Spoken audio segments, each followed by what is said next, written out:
Chest pain is the most common symptom with which heart disease is associated.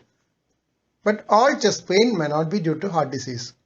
The characteristics of chest pain are important in differentiating the causes. History is most important and often the only tool to evaluate chest pain, as physical findings may be lacking. Now we will discuss important characteristics of chest pain. 1. Location. Usually chest pain of cardiac origin is central or retrosternal. 2. Nature of pain.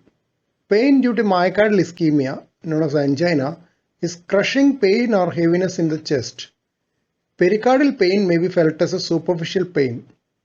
3. Radiation of pain. Anginal pain may radiate to any region between the lower jaw and the umbilicus, though typical radiation described is to the left arm.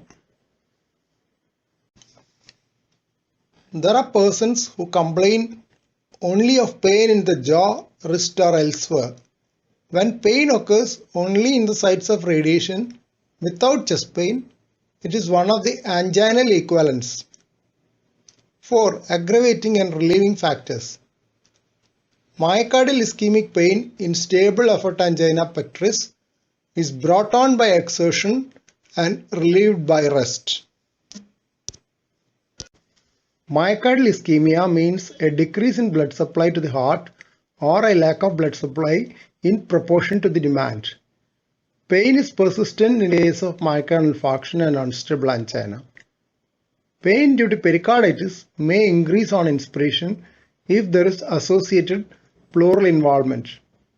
Pain of pericarditis may be relieved by sitting and leaning forwards.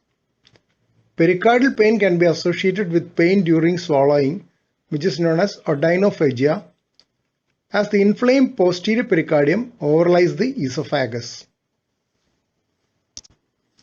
5. Associated symptoms. Excessive sweating is often associated with chest pain in myocardial infarction. Nausea and vomiting may also occur, just like in any other visceral pain. Dizziness and palpitation are other possible associations of myocardial ischemic chest pain. Now a word about non-cardiac chest pain. It is important to differentiate cardiac from non-cardiac causes of chest pain, though it may not always be possible without the support of investigations.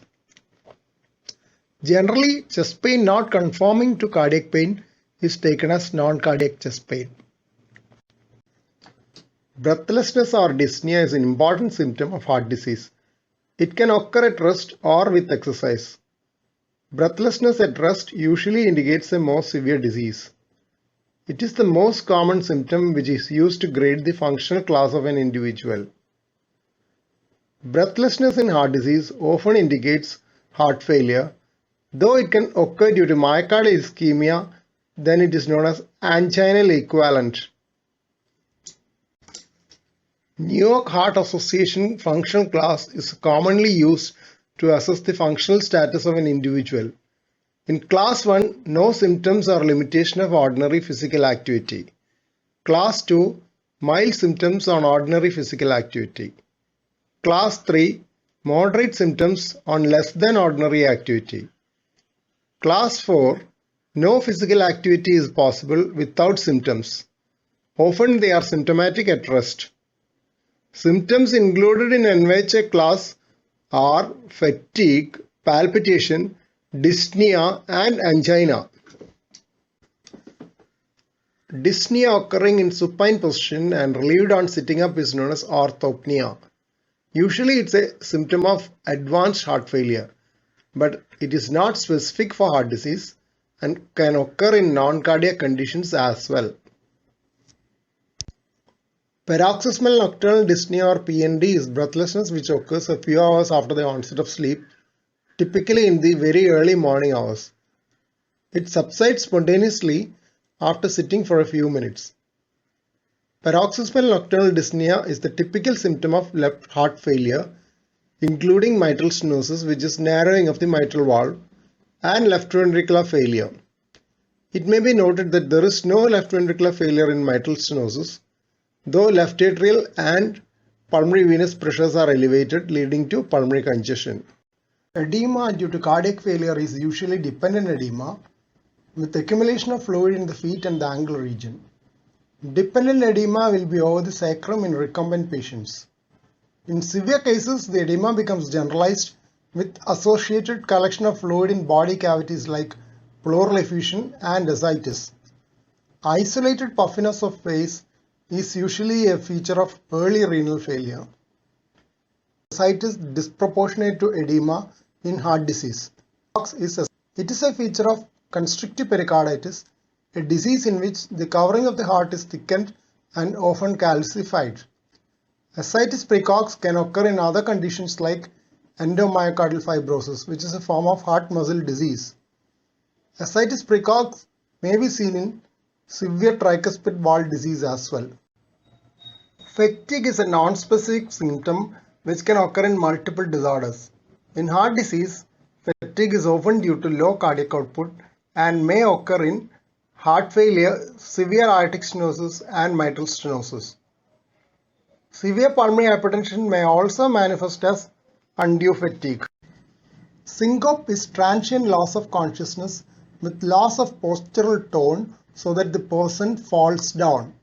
A less severe symptom is called as near syncope, in which there is no loss of consciousness. Syncope is due to transient global cerebral hypoperfusion. There are several cardiac and non-cardiac causes for syncope. Commonest cause of syncope is neurocardiogenic syncope, which is self-limited. Syncope can occur at rest as in arrhythmic syncope or with exertion in severe aortic stenosis. A much simpler cause is severe anemia. Syncope may be preceded by warning symptoms like blurred vision, sweating, or yawning. Hemoptysis or spitting out of blood is usually a symptom of lung disease, but can occur in certain heart diseases like mitral stenosis and Eisenmenger syndrome. In mitral stenosis, the causes of hemoptysis include rupture of bronchial varices, pulmonary infarction, and winter bronchitis. Pink frothy sputum of acute pulmonary edema has been considered as a very mild form of hemoptysis. Cyanosis is bluish discoloration of skin and mucous membranes. Usually it occurs when the oxygen saturation is less than 85%. Central cyanosis. Central cyanosis is manifest as bluish discoloration of tongue, lips as well as nail beds. Central cyanosis usually indicates congenital heart diseases, which could be congenital cyanotic heart disease or a cyanotic heart disease later becoming cyanotic due to reversal of shunt when pulmonary hypertension develops. Severe lung disease can also cause central cyanosis due to poor oxygenation of blood. Peripheral cyanosis manifests as bluish discoloration of extremities with no cyanosis in the warm areas like lips and tongue. It usually indicates sluggish circulation as in cardiac failure or circulatory shock, causing more peripheral extraction of oxygen. Differential cyanosis is cyanosis of the lower limbs without cyanosis of the upper limbs. This is a classical feature of congenital heart disease with patent ductus arteriosus, pulmonary hypertension, and right to left shunt across the ductus. Reverse differential cyanosis can occur in certain complex congenital heart disease with cyanosis of upper limbs and no cyanosis of lower limbs. Palpitation is undue awareness of one's own heartbeats. Commonest cause of palpitation is simple anxiety. Palpitation can occur with or without structural heart disease. It can also occur due to inherited heart rhythm disorders known as cardiac channelopathies, which are the disorders of cardiac ion channels. Hyperthyroidism is an important cause of palpitation. It can be due to atrial fibrillation, which can occur in hyperthyroidism. Atrial fibrillation is an irregular fast rhythm originating from the upper chambers of the heart. Some medications like salbutamol used for the treatment of asthma can cause palpitation. While evaluating palpitation, the following features are considered. 1. Onset and offset.